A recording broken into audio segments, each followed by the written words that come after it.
యేసుప్రభువుని నమ్మడం అంటే క్రయం చెల్లించాలి. క్రయం చెల్లించినప్పుడే క్రీస్తును మనం వెంబడించగలుగుతాం. మన సిలువను ఎత్తుకోకపోతే క్రీస్తును మనం వెంబడించలేము. క్రీస్తు సిలువను మనం అర్థం చేసుకోలేము. మన పౌరసత్వం పరలోకమందున్నది. క్రీస్తు కొరకు త్యాగాలు చేసేవాడే క్రైస్తవుడు. ఇదంతా సంతోషంతో చేయాలి, బాధతో కాదు. ఫిలిప్పీయులకు రాసిన పత్రిక 3వ అధ్యాయం 10వ వచనం నుంచి అపోస్తలుడైన పౌలు ఎంత సంతోషంతో మాట్లాడుతున్నాడు చూడండి.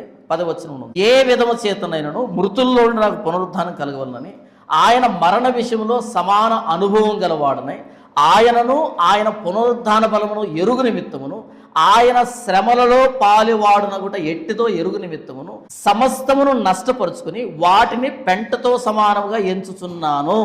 3వ అధ్యాయము 7వ వచనం, ఆయనను ఏవేవి నాకు లాభకరములై ఉండెనో వాటిని క్రీస్తు నిమిత్తము నష్టముగా ఎంచుకుంటుని. ఏవేవి నాకు లాభకరములై ఉన్నాయో నష్టముగా ఎంచుకొనిచున్నాను, వాటిని పెంటతో సమానంగా ఎంచుకొనిచున్నాను అని మాట్లాడుతున్నాడు. ఈయన క్రైస్తవుడు, ఇది క్రైస్తవుడు. క్రీస్తా ఈ లాభాలా అనేటువంటి ప్రశ్న వస్తాయి. ఆ లాభకరములైన వాటిని నష్టంగా ఎంచుకోవడం, ఆ లాభకరములైన వాటిని పెంటతో సమానంగా ఎంచుకోవడం నిజమైన క్రైస్తవ్యం. అపోస్తలుడైన పౌలు మనకు చెప్పిన క్రైస్తవ్యం ఇది, లేఖనాలు చెప్పిన క్రైస్తవ్యం ఇది, ప్రభువైన యేసుక్రీస్తు బోధించిన క్రైస్తవం ఇది. ఈ రిజర్వేషన్ కోసము, ఈ హోదాల కోసం ప్రాకులాడేవాడు క్రైస్తవుడు కాజాలడు. క్రీస్తు కోసం క్రయం చెల్లించి చూడు. క్రీస్తు నీ పక్షాన చేసే కార్యం, క్రీస్తు నీ పక్షాన చేసేటువంటి మేలు, ఆయన నీ పక్షాన ఏం చేస్తాడన్నది నీ ఊహ కూడా అందదు. ఒక ఉదాహరణ చెప్పి నేను క్లోజ్ చేస్తాను. అప్పుడే కోర్స్ అయిపోయింది.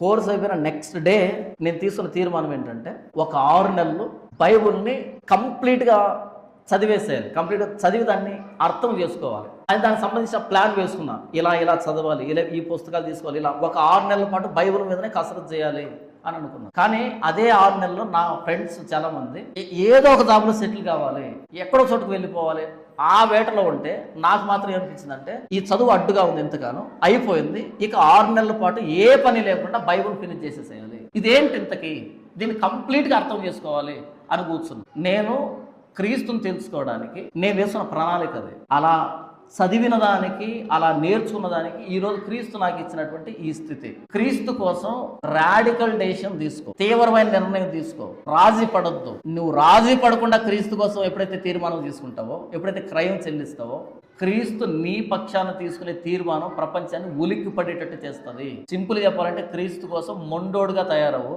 ఆయన నీ పక్షాన ఎలాంటి పనులు చేస్తాడో, నిన్ను ఎలాంటి స్థితి తీసుకుని వస్తాడో అనుభవించి చూడు. నువ్వు ప్రపంచానికి చెప్తావు, ప్రపంచానికి నిరూపిస్తావు. క్రీస్తా లేకపోతే నీకు లాభమా అంటే దీన్ని పక్కన పెట్టేసాయి. క్రీస్తుని లాభంగా ఎంచుకో, ఆయన నిన్ను ఎలా వాడుకుంటాడో చూడు. దాని ప్రత్యక్ష నిదర్శనం